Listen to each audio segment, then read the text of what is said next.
What is up, Invest and Gerb gang? Today we'll be going over breaker structures, inverse breaker structures, and just pretty much how to catch momentum moves. I already recorded this whole video and I was muted, so I'm gonna kind of run through it real quick. Now, breaker structures, I had a question been asked. What's the difference between a breaker structure and a support and resistance level? Absolutely nothing. The only thing I do to differentiate the two is support and resistance to me is, or levels like that are kind of on a higher time frame or there's more strength behind it. Breaker structures are the same thing. You treat it the same way as a support and resistance level, except I just call it a BOS just because it's on a shorter kind of time frame and I'm expecting a smaller move out of it. For example, down here we see a bounce off support and you can see we expected or had a big move out of it. Now with the breaker structure, same thing, like this at the time this was support, we had to close under, and you can expect that, we had a little bit of a smaller move out of it.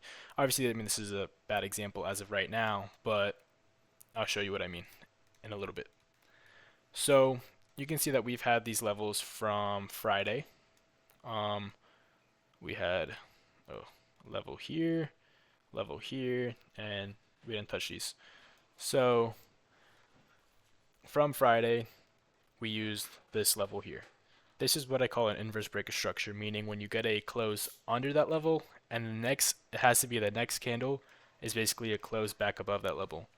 So when it closes back above, that's how you know it's an inverse BOS, and basically you would just take that same momentum to the upside. Now, when it's a normal breaker structure, for example, I'm going to chart them out all right now real quick. These levels are all, I would call them breaker structures. So, for example, this first level here. This first level is a breaker structure, right? But you can see that we did not have a close above. So for this breaker structure level, or this resistance level, you can play shorts or puts from the top or from the rejection of the BOS. Now let's say you didn't catch, your entry here. You have another opportunity here for the close here.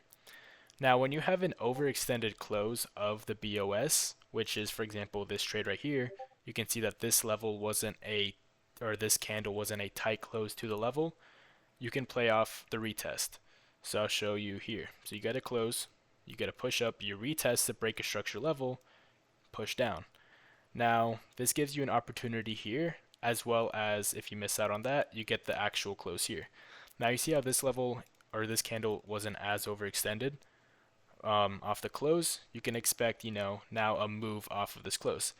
You still get a retest, you still get another opportunity to enter. The same thing here, wasn't an overextended close, and you get a big push down, and you can see that you still get a retest here with the initial move you wanted. So usually with the breaker structure, you'll see this type of thing.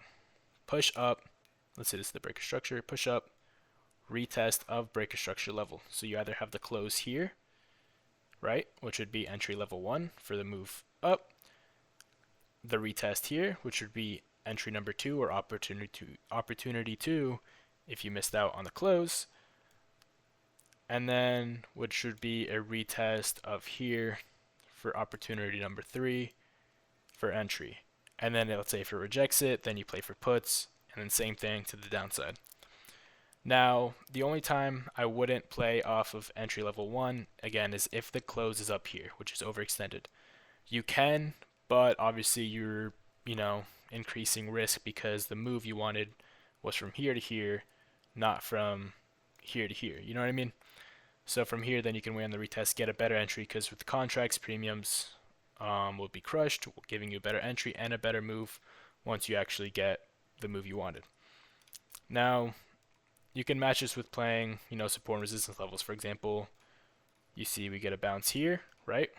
Let's say you missed out bottom ticking calls. Through this crush, you're going to get, or through this consolidation, you're going to get crushed on your contracts.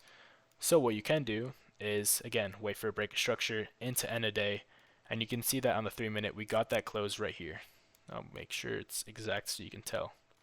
You got a 3-minute close on this itty bitty candle right here. And you can see we got 3 exponential candles to the upside, and this would have taken your contracts 2 to 300% off rip. On futures, it probably would have been 10 points, but same thing. As you can see here, I mean, we caught puts to the downside here. We caught this for, I think, I don't even know. Couldn't tell you how much percent. 300 maybe, 400 is down here. But even if you were to play individual kind of scalping moves, you got 1, 2, 3, 4, 5. Here's another BOS, 6. Like even like this small one right here. Clean BOS before the fat drop.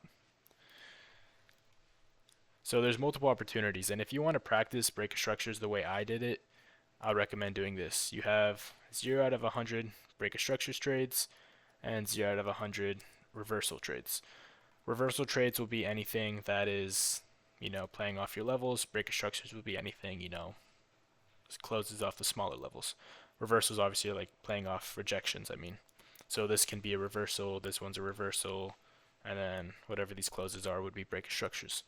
When I was first practicing the strategy, I had an 88 out of 100%, or 88 out of 100, which is 88% win rate, which is very good. Now understand that markets do have kind of cycles of whether they're volatile or kind of how they react to levels, if they react good or not. So understand that you might not get an 88% win rate off of just BOSs.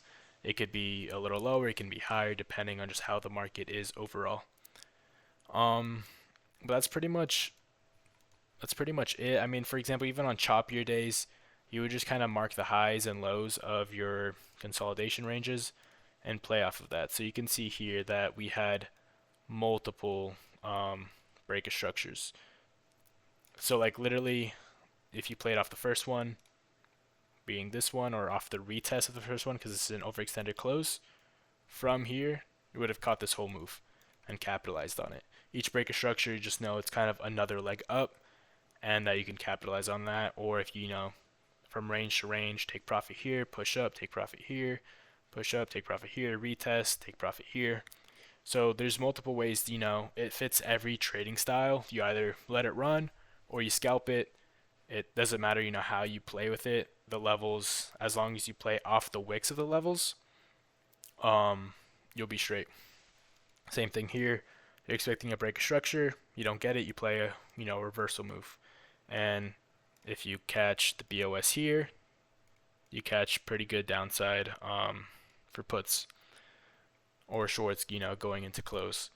One thing I'll say is, let's say we have a really, really, really, really big move, one of those kind of one-directional days where it's like this, right?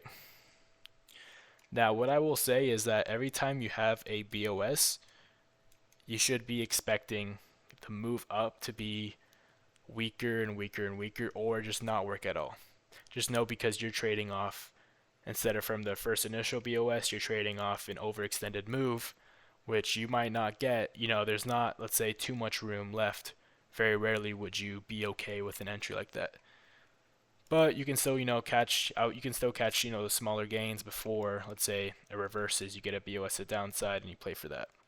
So however you want to play, just understand the more overextended the move, the less probability that the breaker structure would work. And that's literally that's just trading 101.